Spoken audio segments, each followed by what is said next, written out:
Assalamualaikum warahmatullahi wabarakatuh. Perkenalkan, nama saya Alia Mardina. Saya mahasiswi Politeknik Bosowa, Prodi Perhotelan. Kali ini saya akan menjelaskan mengenai culture shock. Pengertian culture shock. Istilah culture shock pertama kali diperkenalkan oleh tokoh antropologi Sauberg.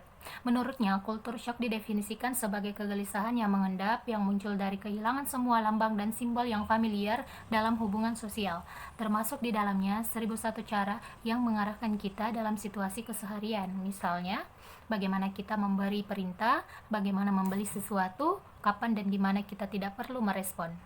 Deddy Mulyana lebih mendasarkan culture shock sebagai benturan persepsi yang diakibatkan penggunaan persepsi berdasarkan faktor-faktor internal yang lebih dipelajari yang bersangkutan dalam lingkungan baru yang nilai-nilai budayanya berbeda dan belum ia pahami. Di Indonesia, culture shock sering disebut dengan istilah geger budaya, di mana seseorang mengalami goncangan perasaan yang diakibatkan oleh perbedaan nilai kebudayaan yang baru yang tidak sesuai dengan pola nilai kebudayaan yang sudah dianutnya sejak lama. Ada beberapa cara yang dapat dilakukan untuk mengatasi culture shock, yaitu mencari tahu segala informasi mengenai negara tujuan kuliah, menambah wawasan dengan banyak mencari tahu di internet, bertanya pada teman atau kenalan yang pernah belajar di negara yang sama dengan kita.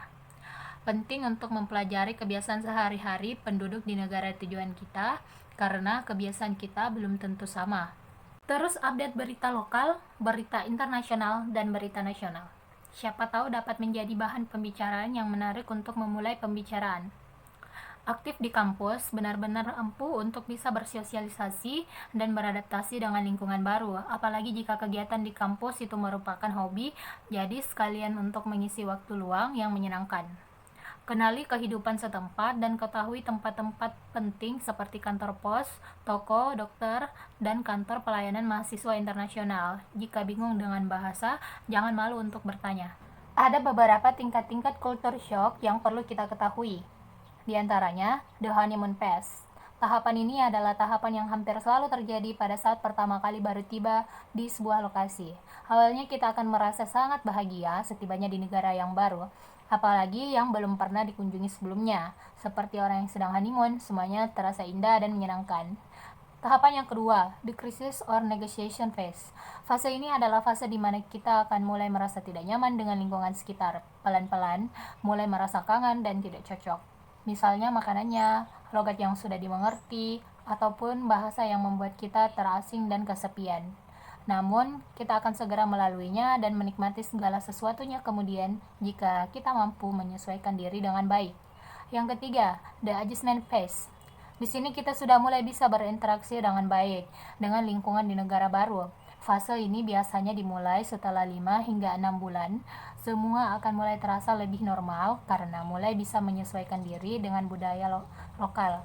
Bahkan setelah memasuki tahapan ini, kita merasa seperti warga lokal karena lebih bisa menyatu dengan lingkungan. Tidak lagi merasa berbeda dengan orang-orang di sekitar. Untuk yang keempat, biculture atau mystery phase. Pada tahapan ini, kita telah merasa sangat nyaman dengan kehidupan. Hal ini sangat bagus karena berarti kita telah mampu beradaptasi dengan lingkungan yang benar-benar baru.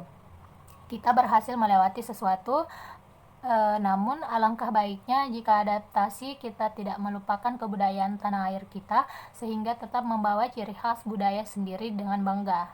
Tentunya ada keseimbangan antara memahami dan menerima kebudayaan lain tanpa meninggalkan identitas kita sebagai bangsa Indonesia. Sekian dari saya. Wassalamualaikum warahmatullahi wabarakatuh.